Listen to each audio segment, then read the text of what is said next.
সৈয়দ মোহাম্মদ রেজাউল করিমের আহ্বানে আজকের ঐতিহাসিক মঞ্চে যারা বসে আছেন তারাই হচ্ছে এই ঐক্যের মহাকাণ্ডারী। আলহামদুলিল্লাহ রাব্বিল আলামিন, সালাতু ওয়াসসালামু আলা সাইয়্যিদিল মুরসালিন ওয়া আলা আলিহি ওয়া সাহাবিহি আজমাইন। ইসলামী আন্দোলন বাংলাদেশের উদ্যোগে আয়োজিত ঐতিহাসিক সোহরাওয়ার্দী উদ্যানে আজকের এই জনসমুদ্রের সংগ্রামী সভাপতি, ইসলামী আন্দোলন বাংলাদেশের সংগ্রামী আমির মুফতি সৈয়দ মোহাম্মদ রেজাউল করিম পীর সাহেব চরমনাই, মঞ্চ উপবিষ্ট জাতীয় নেতৃবৃন্দ, সাংবাদিক বন্ধুগণ, আজকের এই সোহরাওয়ার্দী উদ্যান সহ রাজধানী ঢাকার অলিতে গলিতে উপচে পড়া জনসমুদ্রের সংগ্রামী জনতা এবং প্রিয় দেশবাসী, মহান আল্লাহ তাআলার দরবারে আপনাদের সকলকে নিয়ে আমি আরেকবার স্বস্তির সাথে মহান আল্লাহর শুকরিয়া আদায় করছি। আলহামদুলিল্লাহ।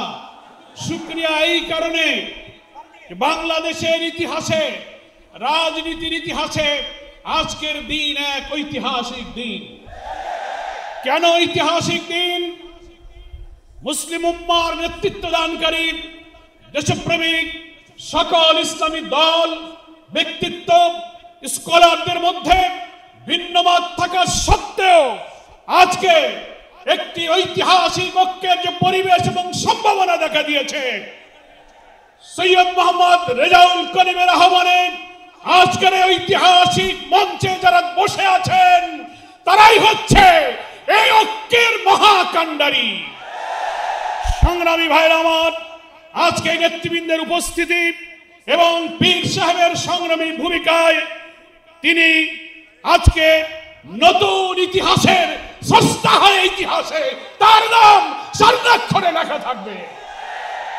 সংগ্রামী দেশবাসী ভাইরা, আমি অন্তর্বর্তীকালীন সরকারের প্রধান প্রফেসর ডক্টর মোহাম্মদ ইউনূস আপনাকে বলতে চাই, আপনিও ন্যাশনাল কনসেনসাস কমিশন যেটা হয়েছে তারও আপনি চেয়ারম্যান, তার কো চেয়ারম্যান করা হয়েছে প্রফেসর ডক্টর আলী রিয়াজকে। আর নির্বাচন কমিশনের প্রধানকে আমি বলতে চাই, আজকের এই সমাবেশ থেকে, এই জনসমুদ্র থেকে এই বার্তা যদি আপনারা বুঝতে ভুল করেন, পিওর পদ্ধতি ছাড়া নির্বাচন বাংলার মানুষ গ্রহণ করবে না। আমি প্রধান উপদেষ্টা, নির্বাচন কমিশনার সকলকে বলবো, আপনি জাতির উদ্দেশ্যে নিরপেক্ষ থাকার অঙ্গীকার করেছেন। আপনার অঙ্গীকারের প্রতি আপনি সাবধান থাকবেন। আপনার কোন কোন ভূমিকায় জাতির মধ্যে কিন্তু সংশয় তৈরি হয়েছে। পরিষ্কার বলতে চাই, আপনি সোজা থাকবেন।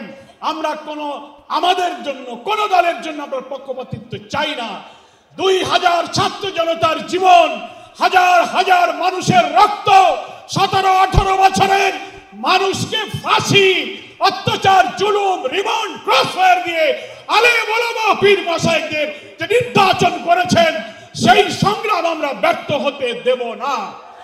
ফলে আপনাকে অবশ্যই জাতির যে দাবি উচ্চকিত হয়েছে, নির্বাচনের লেভেল প্লেইং ফিল্ড আপনাকে নিশ্চিত করতে হবে।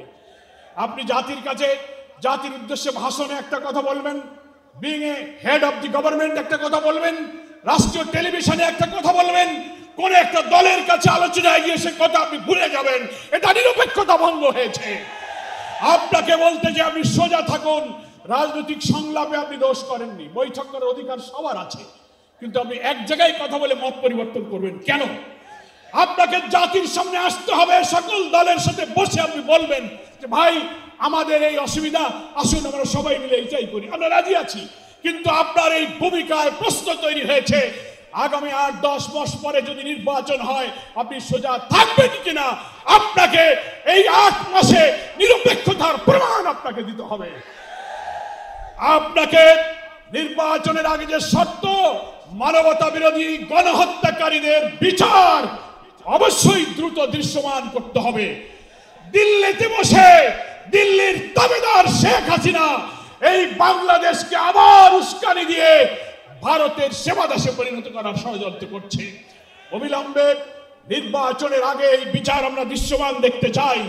সংস্কারের ব্যাপারে অনেকে ঢিলা দিচ্ছেন, বলে ইলেকশন আর সংস্কার একসাথে হবে, ক্ষমতায় গিয়ে করব। কিভাবে বুঝলেন কে ক্ষমতায় যাবে?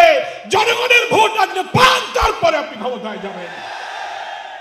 এই ফ্যাসিবাদী আমলের রাজনৈতিক সাংবিধানিক সরকারের যে কাঠামো তৈরি হয়েছে বাংলাদেশে, এই কাঠামো তছনছ করে দিয়ে নতুন বাংলাদেশের নতুন বন্দোবস্ত এবং কাঠামোর জন্য অবশ্যই মৌলিক সংস্কার প্রয়োজন।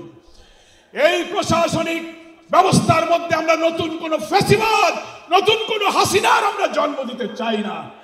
এই জন্য সংস্কার আমাদেরকে করতে হবে। আন্দোলনের শহীদ আহত যারা, তাদের চিকিৎসা এবং পুনর্বাসন করতে হবে। প্রবাসী 1,10,00,000 ভোটার, তাদেরকে ভোটাধিকারের ব্যাপারে আপনাকে নিশ্চিত করতে হবে। স্থানীয় সরকার নির্বাচন আগে দিতে হবে। জুলাই সনদ এবং ঘোষণাপত্র অবশ্যই, জুলাই বিপ্লবের বার্ষিকী আমরা 1 তারিখ থেকে 8 আগস্ট পালন করব। এর মধ্যেই জুলাই সনদ এবং জুলাই ঘোষণাপত্র আপনাকে বাস্তবায়ন করতে হবে।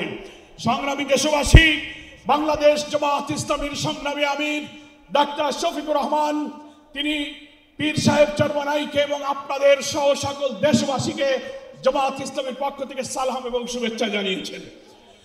তিনি জাতীয় ঐক্যের জন্য যে ঐতিহাসিক ভূমিকা রেখে চলেছেন, আমি মনে করি চরমনায় পীর সাহেব সেই চেষ্টার ক্ষেত্রে একটি গুরুত্বপূর্ণ ঐতিহাসিক উদারতা, অবদান, মহব্বত রেখে ইতিহাসের একটি স্রষ্টা হয়ে তিনি থাকলেন।